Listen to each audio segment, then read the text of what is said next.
नमस्कार बच्चों, मैं सुनीता झा, आप सबकी ऑनलाइन हिंदी शिक्षिका। बच्चों, आज मैं फिर से आप लोगों के लिए संस्कृत का ही एक पाठ लेकर आई हूँ, क्योंकि अब आप लोगों के सेंटअप एग्ज़ाम बहुत करीब आ चुके हैं। तो मैं बिहार बोर्ड के कुछ चैप्टर जो कि बहुत इम्पॉर्टेंट लगते हैं उनको मैं आप लोगों के लिए क्लियर कर दे रही हूँ। कक्षा 10वीं की ही ये पाठ भी है, पीयूषम द्वितीयो भागः से, और इस पाठ का नाम है नीति श्लोकाः, जो कि सप्तम पाठ है।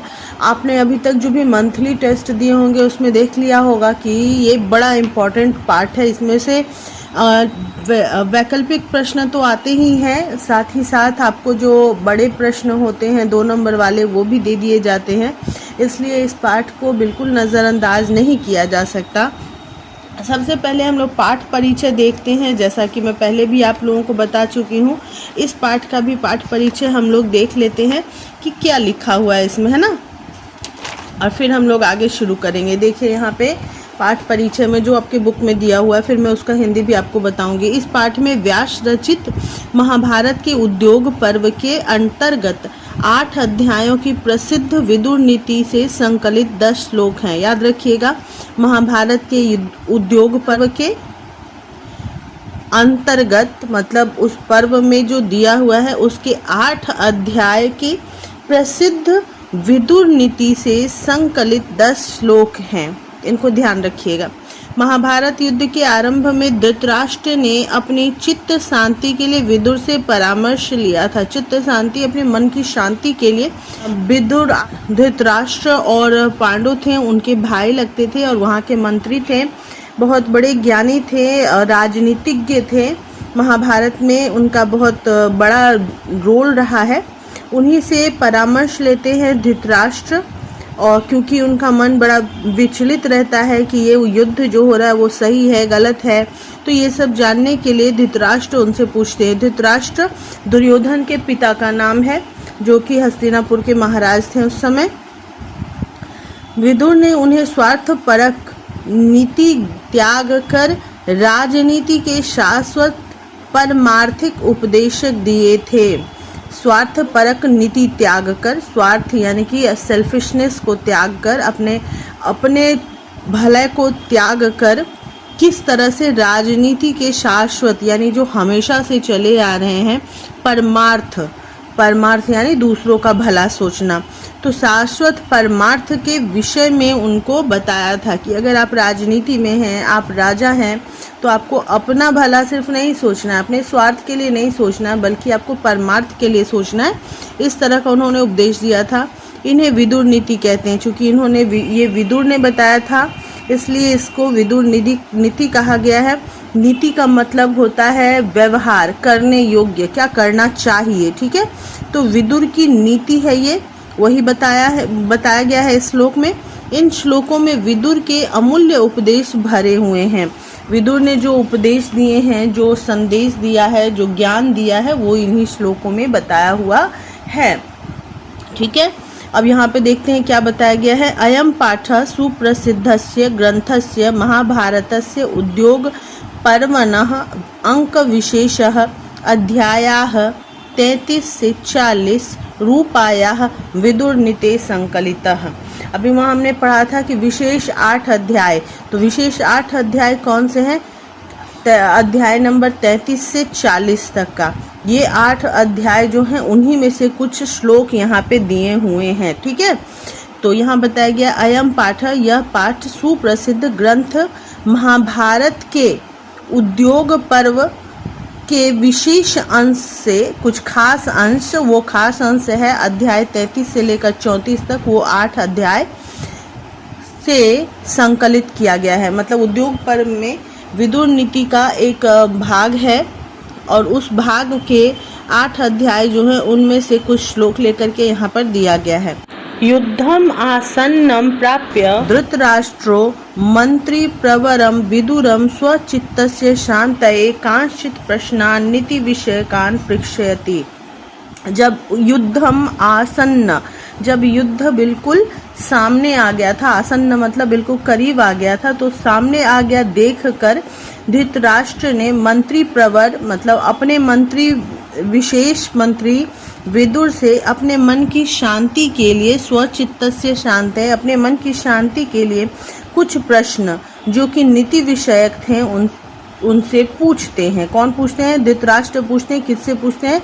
मंत्री प्रवर विदुर से पूछते हैं। क्या सोचकर पूछते हैं? जब युद्ध नज़दीक आ जाता है, उसको अपने नज़दीक बिल्कुल करीब देख लेते हैं, तो अपने चित्त की शांति के लिए नीति विषयक प्रश्न पूछते हैं। तेषाम समुचितम उत्तरम विदुरो ददाति, उनका समुचित उत्तर, बिल्कुल सटीक उत्तर विदुर ने दिया। उनका किनका? जो प्रश्न धृतराष्ट्र ने पूछे थे।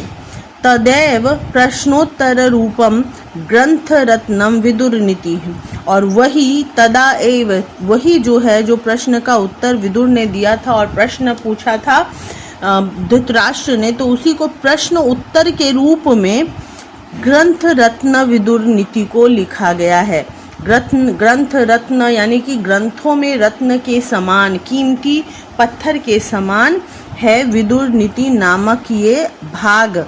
महाभारत का ये भाग ग्रंथ रत्न के रूप में है और वो प्रश्नोत्तर रूप में है। ध्यान रखिएगा, विदुर नीति किस रूप में है? प्रश्नोत्तर रूप में है। ठीक है। इयम अपि भगवत गीतेव महाभारतस्यांगमपि स्वतंत्र ग्रंथ रूपा वर्तते। यह भी, यानी ये विदुर नीति जो है, यह भी भगवत गीता के समान महाभारत के अंग भी होते हुए भी, मतलब महाभारत का एक अंग होते हुए भी स्वतंत्र रूप में वर्तते, यानी है। जैसे कि गीता महाभारत का एक अंग है, लेकिन फिर भी गीता का एक अलग ग्रंथ के रूप में भी उपयोग किया जाता है, एक अलग ग्रंथ के रूप में भी उसका पठन पाठन होता है। उसी तरह विदुर नीति भी जो है महाभारत का एक अंग है, लेकिन उसको अलग से भी एक ग्रंथ के समान प्रयोग किया जाता है, उसका अलग से भी वर्चस्व है, अस्तित्व है। ठीक है। अब आगे बढ़ते हैं। पहला श्लोक है यस्य, मतलब जिसके, कृत्यम न विघ्नन्ति शीतम उष्णम भयम रतिः समृद्धिर असमृद्धिर्वा स वै पंडित उच्यते। यस्य यानी जिसके कृत्य को, कर्म को, न विघ्नन्ति बाधा नहीं डालता है। कौन? शीत सर्दी, उष्ण गर्मी, भय डर, रति मतलब भावुकता या अनुचित इच्छा, कामना, समृद्धि या असमृद्धि, वे पंडित कहलाते। समृद्धि हो यानी धन हो या गरीबी हो, सर्दी हो या गर्मी हो, डर का माहौल हो या बहुत भावुकता हो, बड़ी इच्छाएं जाग रही हो, कामनाएं जाग रही हो, उन सब का प्रभाव जिस व्यक्ति पर नहीं पड़ता है उसको कहते हैं पंडित। पंडित कौन है? जिसके कर्म को सर्दी, गर्मी, भय, रति, समृद्धि या असमृद्धि प्रभावित ना करे, वही पंडित कहलाता है। देखिए यहाँ अन्वय में भी दिया हुआ है, यस्य कृत्यम, जिसका कर्म शीत, उष्ण, भय, रति, समृद्धि, असमृद्धि वा न विघ्नन्ति स वह पंडित उच्यते। अब दूसरे श्लोक में यहाँ बताया गया है, ये भी पंडित किसको कहते हैं यही बताया गया दोनों में, तो आप दोनों मिला करके उत्तर लिख सकते हैं। अगर बड़ा प्रश्न पूछा जाता है कि पंडित किसको कहते हैं तो दोनों मिलाकर लिखेंगे। तत्वज्ञः सर्वभूतानां योग्यः सर्वकर्मणां उपायज्ञो मनुष्याणां नरः पंडित उच्यते। तत्वज्ञ यानी जीव मात्र के तत्व को समझना, उसके आत्म तत्व को, आत्मा को समझना। सर्वभूतानां यानी सबके, योग्यः सर्वकर्मणां सभी योग को जानने वाला जो है, सभी कर्मों के योग को, कौशल को जानने वाला जो है। उपायज्ञो मनुष्यानाम, मनुष्य की सभी मुश्किलों का उपाय जो जानता हो, वही नर, वही व्यक्ति पंडित कहलाता है। अर्थात जीव मात्र के रहस्य, सभी जीव के आत्म तत्व को, तत्व का ज्ञान जिसको हो, योग को जानने वाला जो हो, सर्व कर्म को, सभी कर्म को, सभी कौशल को जो जानने वाला हो, मनुष्य की मुश्किलों का जो उपाय जानता हो, वही व्यक्ति पंडित कहलाता है। देखिए यहाँ भी लिखा हुआ है सर्वभूतानाम, यानी सभी प्राणी के, प्राणी मात्र के, तत्वज्ञ, तत्व को जानने वाला, आत्मबोध को समझना, सर्व कर्मानाम योग्य, सर्व कर्मों को समझने वाला, योग को जानने वाला, मनुष्यानाम उपायज्ञ, मनुष्यों के मुश्किलों के उपाय को जानने वाला नर पंडित कहलाता है। जब ये ज्ञ जुड़ता है ना कहीं पर, तो उसका मतलब होता है जानने वाला। जैसे अगर इसमें हम लोग वी जोड़ देते हैं तो विज्ञ हो गया, विशेष ज्ञानी। अ जोड़ देंगे तो अज्ञ होगा, मतलब कि जो नहीं जानता है। तो ज्ञ का मतलब ही है जानने वाला, ठीक है। अनाहुतः प्रविशति अपृष्टो बहुभाषते, अविश्वस्ते विश्वसिति मूढ़ चेता नराधमः। मूढ़ चेता मतलब मूर्ख चेतना वाले जो होते हैं, और नराधम, नराधम मतलब नर में अधम, मनुष्यों में नीच प्रवृत्ति वाले, ठीक है। तो मूर्ख लोग और नीच प्रवृत्ति वाले लोग कौन होते हैं? विदुर के अनुसार वो यहाँ पे बताया गया है, अनाहुत प्रविशति, जो बिना बुलाए आ जाते हैं, अपृष्टो बहुभाषते, बिना पूछे, आप उनसे कुछ पूछ नहीं रहे, कोई सलाह नहीं मांग रहे, फिर भी वो बहुत ज़्यादा आपको बोल रहे हैं, आपको बता रहे हैं। अविश्वस्ते विश्वस्ती, जो अविश्वसनीय व्यक्ति पर विश्वास कर लेते हैं, वही लोग नराधम होते हैं और मूर्ख होते हैं। कौन कौन होते हैं? जो बिना बुलाए प्रवेश करते हैं, अनाहुत प्रविशति, अपृष्टः बहुभाषते, बिना पूछे होने पर भी, बिना कुछ पूछने पर जो बहुत बोलते हैं, अविश्वस्ते विश्वस्ती, और जो विश्वास करने योग्य ना हो उस पर विश्वास किया जाए, वैसे लोग मूर्ख और नराधम होते हैं, ठीक है।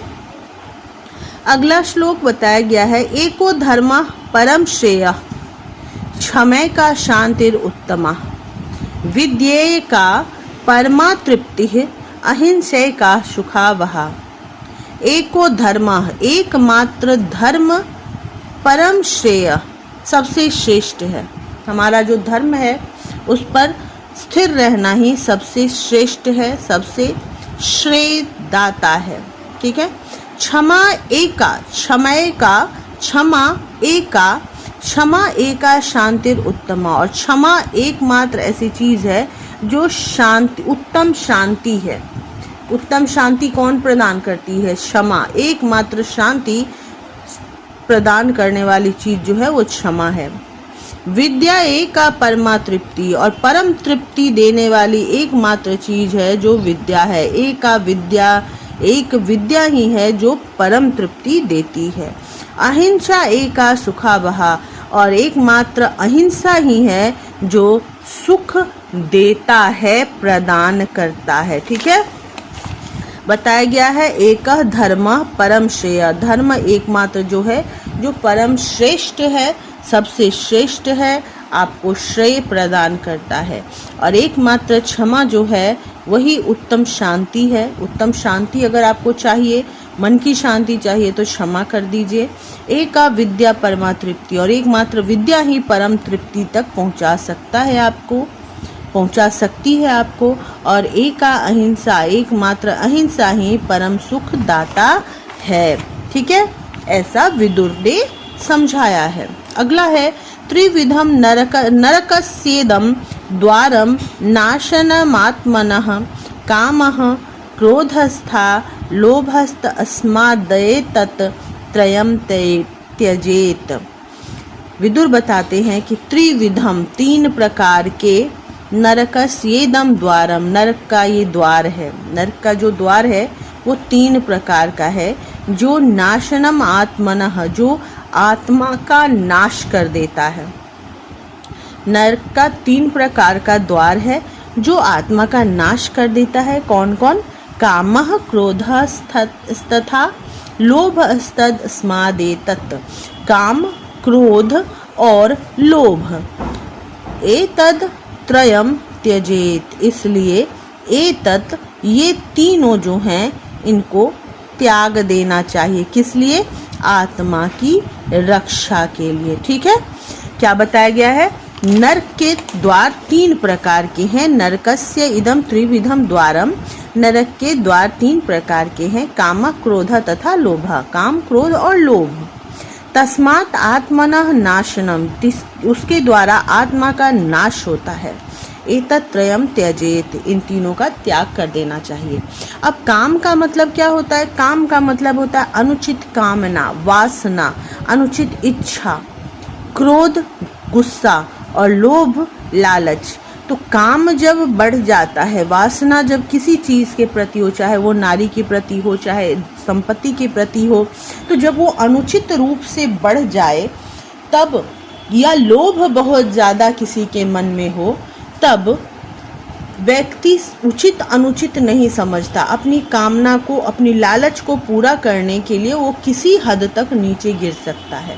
और जब क्रोध में हो तो उसकी सोचने समझने की शक्ति जो होती है वो कम हो जाती है, वो सोच नहीं पाता और किसी प्रकार का उचित अनुचित कर्म कर सकता है। इसीलिए कहा गया है कि इससे आत्मा का नाश होता है। जब काम, क्रोध, लोभ बढ़ जाता है एक व्यक्ति में तो वो आत्मा का नाश कर देता, आत्मा को खत्म कर देता है। इसलिए इन तीनों को त्याग देना चाहिए। ठीक है, आगे बढ़ते हैं।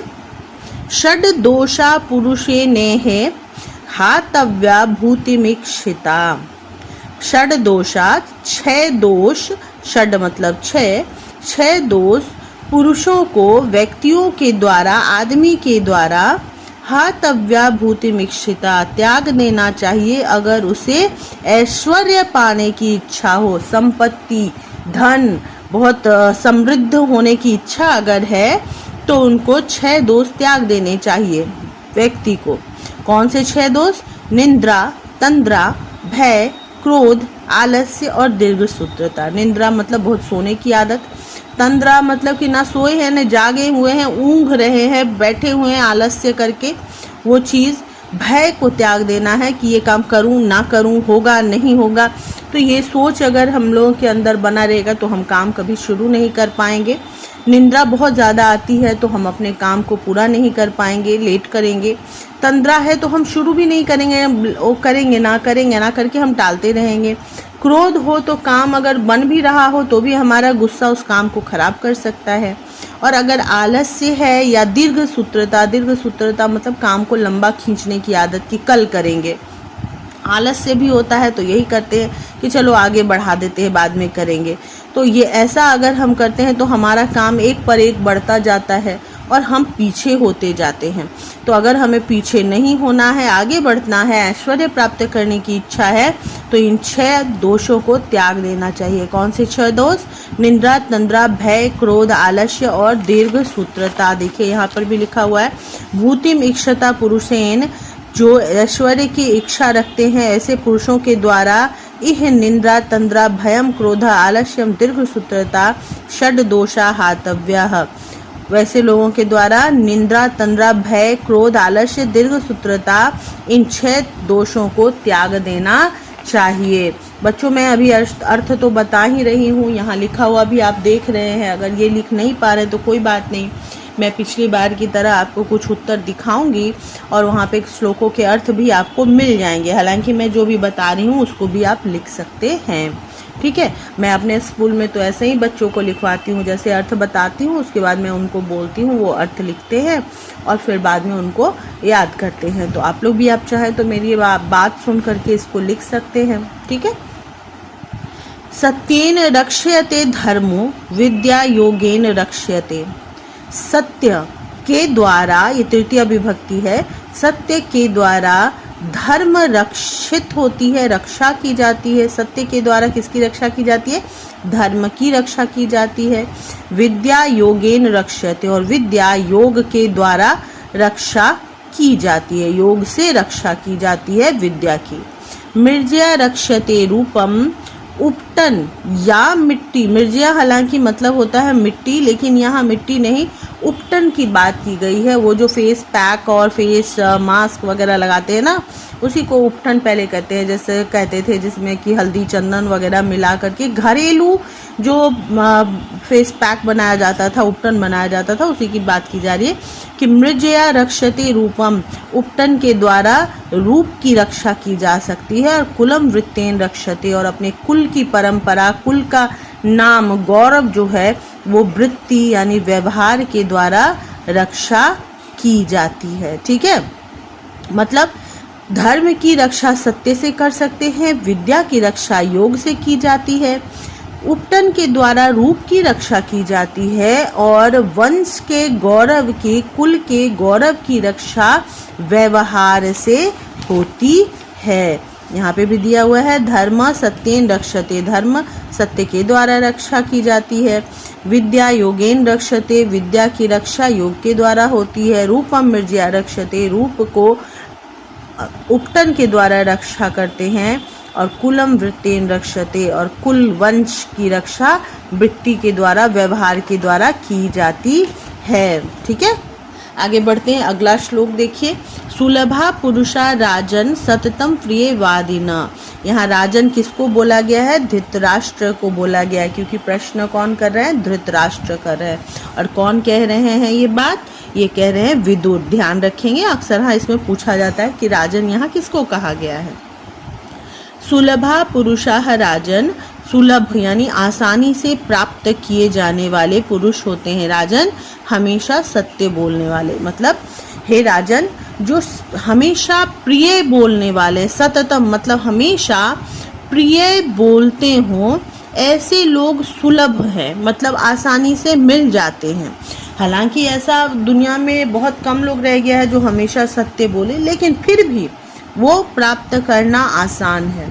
हमेशा सच बोलने वाला व्यक्ति जो है वो आसानी से मिल सकता है। लेकिन अप्रियस्य तु पथ्यस्य, लेकिन जो अप्रिय बोलता हो लेकिन हितकारी बोलता हो, जो आपके मन मुताबिक बात ना करे कि हाँ आपको बुरा ना लग जाए इसीलिए ऐसा नहीं बोलना है, ऐसी बात ना करे, लेकिन अप्रिय के साथ भी वो बात जो हो आपके भले के लिए हो, आपके लिए अच्छा हो, ऐसा कोई अगर बोलने वाला हो तो ऐसा वक्ता और श्रोता, सुनने वाला भी बहुत दुर्लभ हो गया है। वक्ता इसलिए कि कोई आपको देख करके बोलेगा अरे इसको सही बात कहीं बोल दिया तो कहीं मुझसे नाराज़ ना हो जाए, दोस्ती ना ख़त्म हो जाए। उसी तरह सुनने वाले भी कम हो गए हैं। किसी को आप सच्चाई बताएंगे तो वो आपसे ही गुस्सा हो जाएगा कि तुमने मेरी बुराई कर दी। इसलिए कहा गया है कि संसार में जो है जो हमेशा सच बोलते हैं, हालांकि ये भी बहुत मुश्किल है, हमेशा सच बोलने वाले लोग मिलना भी मुश्किल है, लेकिन फिर भी ये आसानी से मिल जाएंगे आपको बनिस्बत वैसे लोगों के जो अप्रिय और हितकारी बोलते हों और सुनते हों। ठीक है, यहाँ पे दिया हुआ है हे राजन, सत्यम प्रियवादिना पुरुषा सुलभा, सच सततम हमेशा प्रिय बोलने वाले लोग आसानी से प्राप्त हो जाते हैं। तू अप्रियस्य पथ्यस्य वक्ता श्रोता च दुर्लभ, परंतु लेकिन अप्रिय और हितकारी बोलने वाले व्यक्ति और सुनने वाले व्यक्ति दोनों बड़े दुर्लभ हैं। दुर्लभ यानी मुश्किल से प्राप्त होते मिलते हैं। पूजनीय महाभागा पुण्याश्च गृहदीप्त्यः, यहाँ स्त्री की विशेषता बताई गई है कि स्त्रियां घर की लक्ष्मी होती हैं, इनका विशेष रूप से ख्याल रखना चाहिए। स्त्रियां पूजनीय होती हैं, पूजा करने योग्य होती हैं। महाभागा यानी सौभाग्यवती होती है। पुण्याश्च पुण्यात्मा होती है, पुण्य देने वाली होती हैं। गृहदीप्त्य घर की ज्योति होती हैं, घर की रोशनी होती हैं। अगर एक दिन स्त्री घर में ना हो, माँ घर में ना हो तो घर कैसा सूना लगता है, लगता है जैसे घर में कोई है ही नहीं। तो घर की ज्योति होती हैं स्त्रियाँ। स्त्रियः श्रियो गृहस्य उक्ता अस्तदस्माद् रक्षया विशेषतः। स्त्रियाँ श्रियो गृहस्य उक्ता यानी कि कही जाती है। स्त्रियाँ घर की लक्ष्मी, श्रियो मतलब लक्ष्मी, घर की श्री लक्ष्मी कहलाती हैं स्त्रियाँ, इसलिए तस्मात् रक्षया विशेषतः, उनकी रक्षा विशेष रूप से करनी चाहिए। वो रक्षणीय हो जाती है, रक्षा करने योग्य हो जाती हैं। ठीक है, क्यों करनी चाहिए विशेष रूप से? क्योंकि स्त्रियां जो हैं श्रिय यानी कि घर की लक्ष्मी है, गृह की रोशनी है, गृह दीप्तः, पुण्याः महाभागश्च, पुण्यात्मा होती हैं और महाभाग सौभाग्यशालिनी होती हैं। स्त्रिय पूजनीया उक्ता, और स्त्रियों को पूजनीय कहा गया है। तस्मात्, इसलिए उनकी विशेषतः रक्षया, इन सब की विशेष रूप से रक्षा करनी चाहिए। ठीक है। अकीर्ति विनयो हन्ति हन्त्यर्थम पराक्रमः, हन्ति नित्यं क्षमा क्रोधमाचारो हन्त्यलक्षणम्। अकीर्ति विनयो हन्ति, विनय मतलब पोलाइटनेस। ठीक है, तो आपकी पोलाइटनेस जो है आपके अपयश का और कीर्ति का नाश कर सकता है। अगर आप सबके सामने पोलाइट रहते हैं, अच्छा बर्ताव करते हैं, तो आपकी अकीर्ति यानी कि बदनामी जो है, अपयश जो है, उसका अंत हो सकता है। किसके द्वारा? आपके विनय के द्वारा। हन्त्यर्थम पराक्रमः, और पराक्रम हन्त्य अनर्थम, अनर्थ का नाश करता है। ऐसा कुछ जो कि नहीं होना चाहिए, जो कि बहुत बुरा है, उस चीज़ का नाश किसके द्वारा कर सकते हैं? आप पराक्रम के द्वारा, अपनी शक्ति के द्वारा। हन्ति नित्यम क्षमा क्रोधम आचरो हन्त्य लक्षणम, और क्षमा जो है, हन्ति नित्यम क्षमा, क्षमा जो है वो क्रोध का नाश करती है। कौन? क्षमा क्रोध का नाश करती है। आचरो हन्त्य अलक्षणम, मतलब कि जो बुरी आदतें हैं, बुरा व्यवहार जो है, कुलक्षण जो है, जो बुरी चीज़ें जो आपके अंदर है, उसका नाश कौन करता है? सदाचार, अच्छा व्यवहार। ठीक है। विनय अकीर्तिम हन्ति, विनय अकीर्ति का, अपयश का, बदनामी का नाश करता है। पराक्रमः अनर्थम हन्ति, और पराक्रम जो है वो अनर्थ का नाश करता है। क्षमा नित्यम क्रोधम हन्ति, क्षमा हमेशा क्रोध को खत्म कर देती है। आचारः यानी अच्छा व्यवहार, अलक्षणम हन्ति, अलक्षण को, बुरे आचरण को, जो बुरी आदतें हैं उनका अंत करता है। ठीक है, इस तरह से मैंने श्लोकों के अर्थ तो पूरे बता दिए हैं। ये देखिए, अब आगे बढ़ते हैं। ये सारे शब्दार्थ हैं। शब्दार्थ के बाद अब व्याकरण में आते हैं, जिसमें संधि विच्छेद दिया हुआ है, ध्यान रखिएगा। अब आगे बढ़िए, और संधि विच्छेद, इसके बाद प्रकृति प्रत्यय विभाग।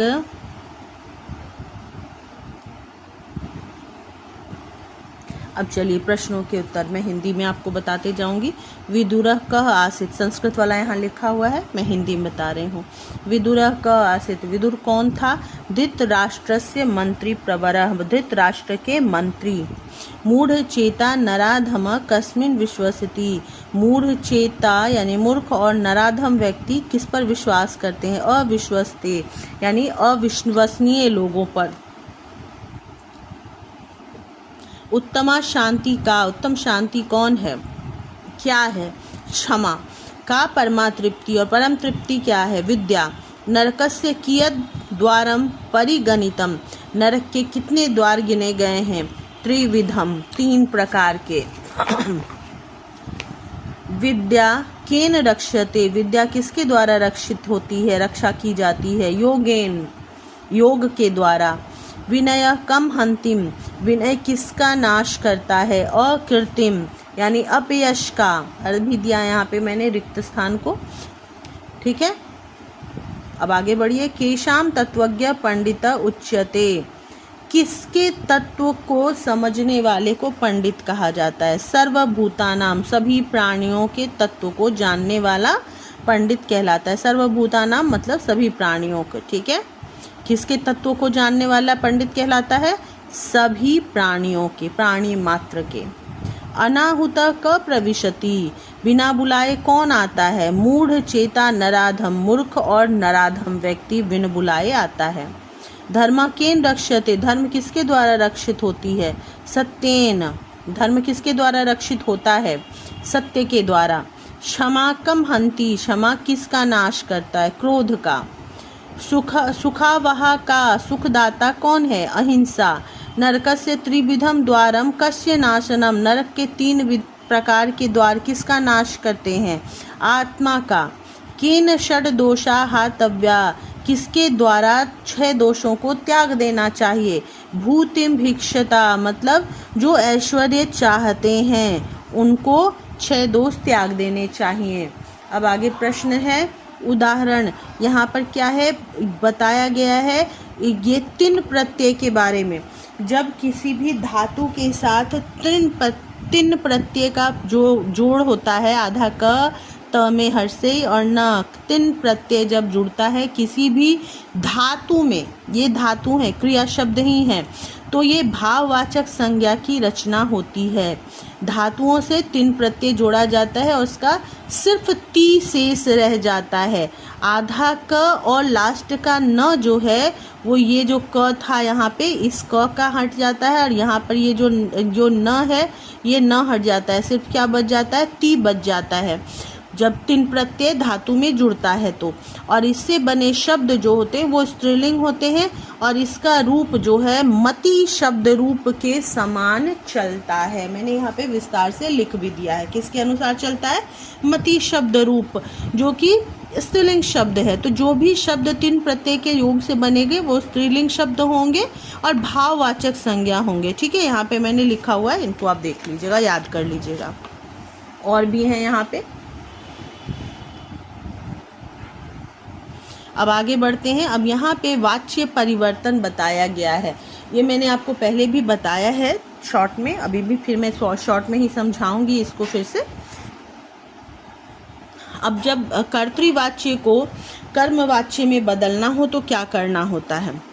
कर्तृवाच्य यानी वो वाक्य जिसमें क्रियाएं जो होती हैं कर्ता के अनुसार होती है, और कर्मवाच्य वो वाक्य जिसमें क्रियाएं कर्म के अनुसार होती हैं। ठीक है, जिसको आप लोग एक्टिव वॉइस और पैसिव वॉइस इंग्लिश में कहते हैं, और हिंदी में भी कर्तृवाच्य और कर्मवाच्य के रूप में ही पढ़ते हैं। ठीक है, तो जैसे हिंदी में क्या होता है, राम ने रावण को मारा।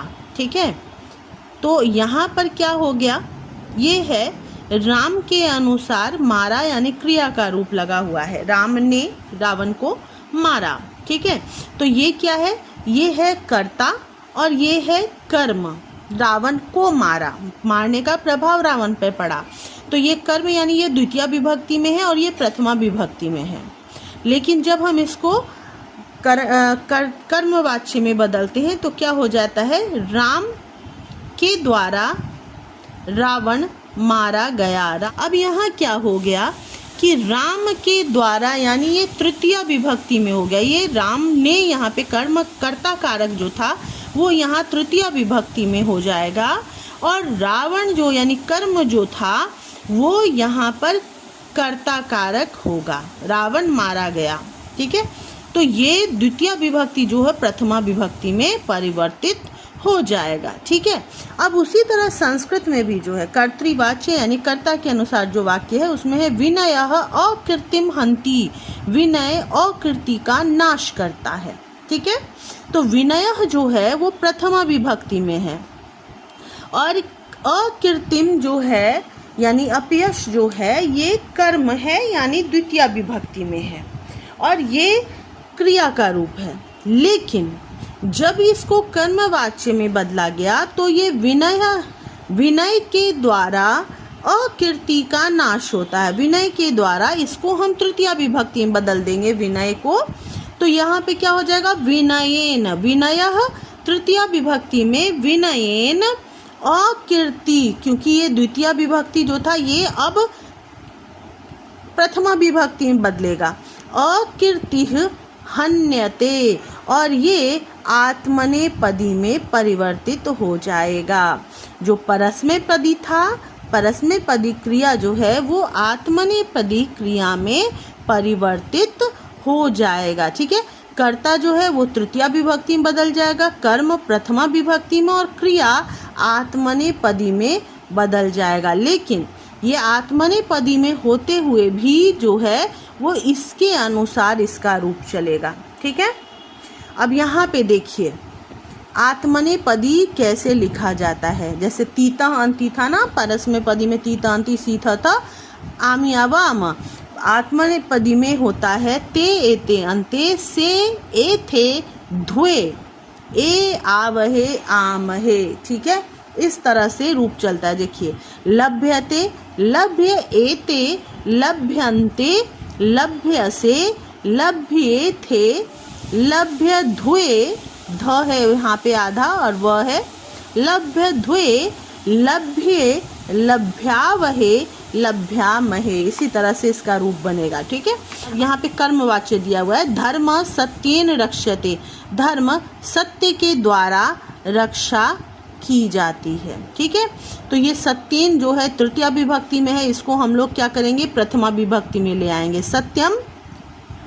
ठीक है, और ये जो है प्रथमा विभक्ति में ये द्वितीय विभक्ति में चली आएगी, जो कि जैसे यहाँ पे प्रथमा विभक्ति और ये द्वितीय विभक्ति में है तो ये द्वितीय विभक्ति में आ जाएगी। धर्मा जो है धर्मम हो जाएगा, रक्षति अब ये फिर से परस्मैपदी में बदल जाएगा रक्षति। समझ गए क्या करना है कि कर्तृवाच्य को कर्मवाच्य में बदलने के लिए कर्ता को तृतीया विभक्ति में बदलना है कर्मवाच्य में बदलने के लिए, और कर्म जो है उसको प्रथमा विभक्ति में बदल देंगे और क्रिया आत्मनेपदी में परिवर्तित हो जाएगा। वहीं जब हम कर्मवाच्य को कर्तृवाच्य में बदलेंगे तो जो तृतीया विभक्ति में था वो प्रथमा विभक्ति में आ जाएगा, जो कर्म जो था वो प्रथमा विभक्ति में था वो फिर द्वितीय विभक्ति में आ जाएगा, और ये जो है यानी क्रिया जो है वो परस्मैपदी में परिवर्तित हो जाएगा। तो अब यहाँ पे देखिए क्या है, पराक्रमः अनर्थम हन्ति, ये कौन सा है, ये कर्तृवाच्य है। कर्तृवाच्य को हमें क्या करना है कर्मवाच्य में बदलना है, तो इसको हम लोग तृतीया विभक्ति में बदलेंगे।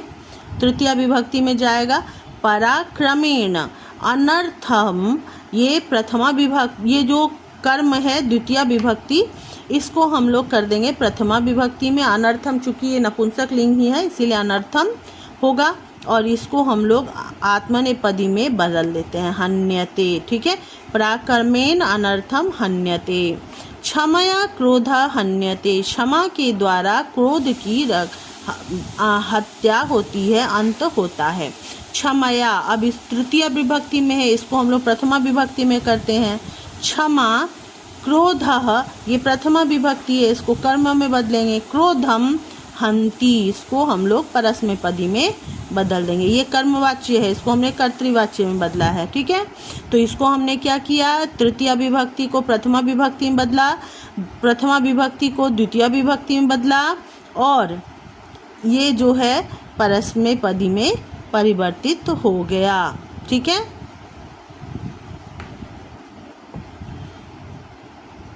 अब आगे बढ़ते हैं। ये प्रथमा विभक्ति में प्रथमा विभक्ति में बदला है ना, तो यहाँ पे मैंने दो गलती से लिख दिया था।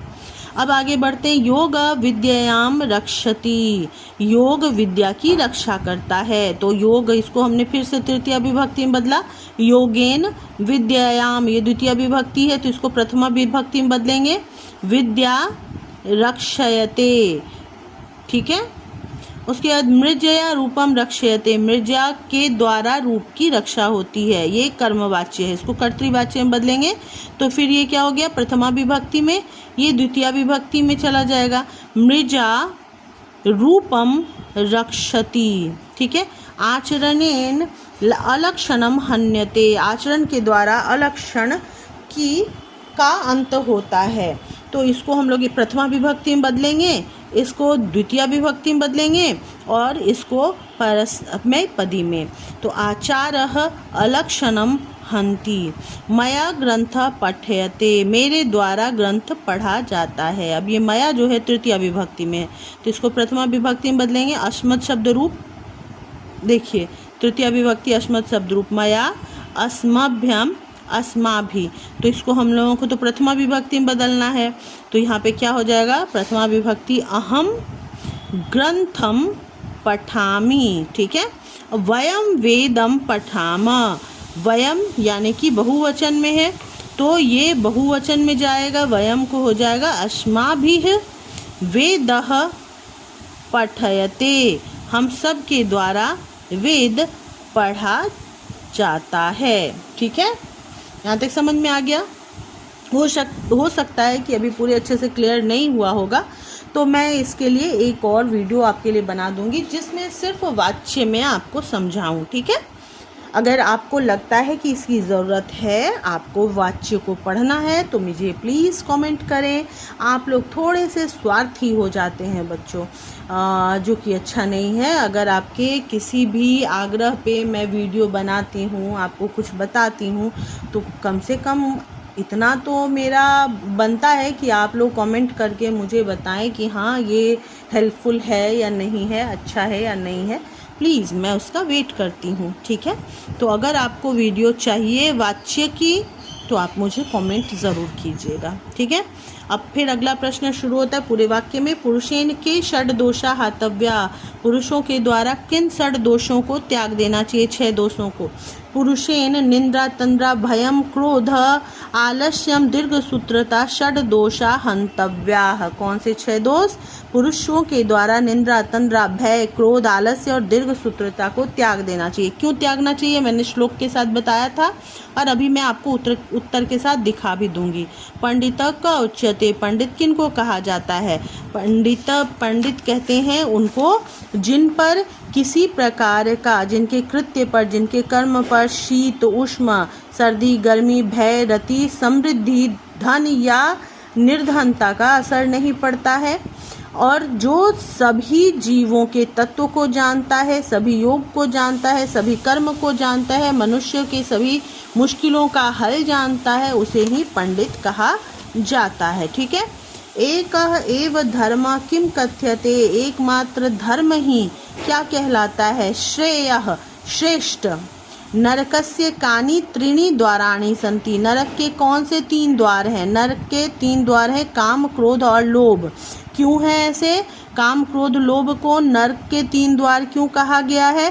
काम क्रोध और लोभ जो है मनुष्य को पतन के मार्ग पर ले जाते हैं। उनकी अनुचित इच्छा उनसे सही गलत का भेद मिटवा देती है और वो कुछ भी करने को तैयार हो जाते हैं, जो कि उनकी आत्मा का पतन करता है। ठीक है, काम क्रोध और लोभ से आत्मा का पतन होता है, इसलिए इनको नरक का द्वार कहा गया है। ठीक है, ध्यान रखिएगा, प्रश्न पूछा जाता है। कस्य कस्य च वक्ता श्रोता च दुर्लभ, किसका वक्ता और श्रोता दुर्लभ है? मतलब सुनने वाला भी और बोलने वाला भी दुर्लभता से मिलता है, बहुत मुश्किल से मिलता है। किसका? अप्रियस्तु पथ्यस्य, अप्रिय हितकारी बोलने और सुनने वाला जो है वो मुश्किल से मिलता है। अप्रिय और हितकारी बोलने सुनने वाला मुश्किल से मिलता है। स्त्रियां गृहस्य का उक्ता संति, स्त्रियां घर की क्या कही गई हैं? श्रियः यानी कि लक्ष्मी पूजनीया, और क्या कही गई हैं? दीप्ति यानी कि रोशनी, स्त्री घर की रोशनी, सौभाग्य, लक्ष्मी, पूजनीया, महाभागा सब कही गई हैं। ठीक है, कुलम केन रक्षते, और कुल किसके द्वारा रक्षा किया जाता है? कुल का। कुलम वृत्तेन, व्यवहार के द्वारा, कुल की रक्षा व्यवहार के द्वारा की जाती है। चलिए अब यहाँ पे आइए, देखते हैं कुछ वाक्य बनाने, कुछ शब्दों से मैंने यहाँ पे लिख दिया है। सर्वज्ञम सर्वज्ञ उच्यते, वो सर्वज्ञ कहलाता है। लोभम त्यजेत, लोभ का त्याग कर देना चाहिए। अपृष्टम बहुभाषते, बिना पूछे बहुत बोलता है। विश्वसिति अविश्वस्ते न विश्वसिति, मतलब अविश्वसनीय लोगों पर विश्वास नहीं करना चाहिए। वर्तते भारतस्य उत्तर दिशि हिमालय वर्तते, भारत के उत्तर दिशा में हिमालय है। विघ्नन्ति यस्य देशभक्ति न विघ्नन्ति स देशभक्त उच्यते, जिसकी देशभक्ति नहीं बाधित होती है, नहीं अंत होती है, वही देशभक्त कहलाता है। रक्षया नारी विशेष रूपेण रक्षया भवति, नारी विशेष रूप से रक्षित होनी चाहिए, रक्षा करने वाली होती हैं। ठीक है, यहाँ तक आपको समझ में आ गया होगा। यहाँ देखिए, जैसा कि मैंने आपसे वादा किया कि मैं प्रश्नोत्तर दिखाऊंगी, तो यहाँ देखिए, यहाँ पे पूछा गया है कि नराधम और मूढ़ चेता के 3 लक्षण कौन कौन से हैं। तो ऐसे मनुष्य बिना बुलाए आते हैं, बिना पूछे अधिक बोलते हैं और अविश्वासी पर विश्वास करते हैं। इसमें बताया गया है कि विदुर नीति के अनुसार युद्ध समीप जानकर धृतराष्ट्र ने अपने मन को शांत करने के लिए कुछ प्रश्न पूछे थे और विदुर ने बहुत सहज सरल भाव से उनका उत्तर दिया है। वो बताते हैं कि मनुष्य को जिनको कि ऐश्वर्य चाहिए उनको 6 दोष त्याग देना चाहिए। नींद, ऊँघना, भय, क्रोध, आलस्य और दीर्घसूत्रता, इन सबको त्याग देना चाहिए। क्यों त्यागना चाहिए वो यहाँ पे विस्तार से लिखा हुआ है, इनको आप लोग पढ़िए। यहाँ पे श्लोकों के अर्थ दिए हुए हैं जैसा मैंने आपको बताया था। ठीक है, देखिए नीति श्लोक का व्याख्या के साथ आपको बताया गया है दोनों। ठीक है, त्रिविधम नरकस्य द्वारम, कौन नरक के द्वार क्या नाश कर देता है, क्यों त्याग देना चाहिए, क्यों इसको नरक का द्वार कहा गया है। फिर सुलभ पुरुष राजन सत्यम प्रिय वादिना, इसके बारे में बताया गया है। ठीक है, अब यहाँ आइए, यहाँ देखिए, यहाँ भी प्रश्नोत्तर बताए गए हैं।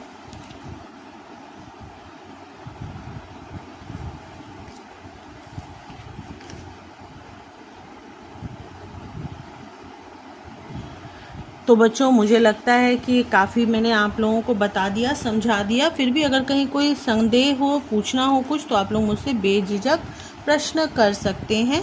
ठीक है, फिलहाल मैं इस वीडियो को यहीं पे रोकती हूँ, अंत करती हूँ। जल्दी ही मिलते हैं नए वीडियो में नए पाठ के साथ। Bye bye, take care.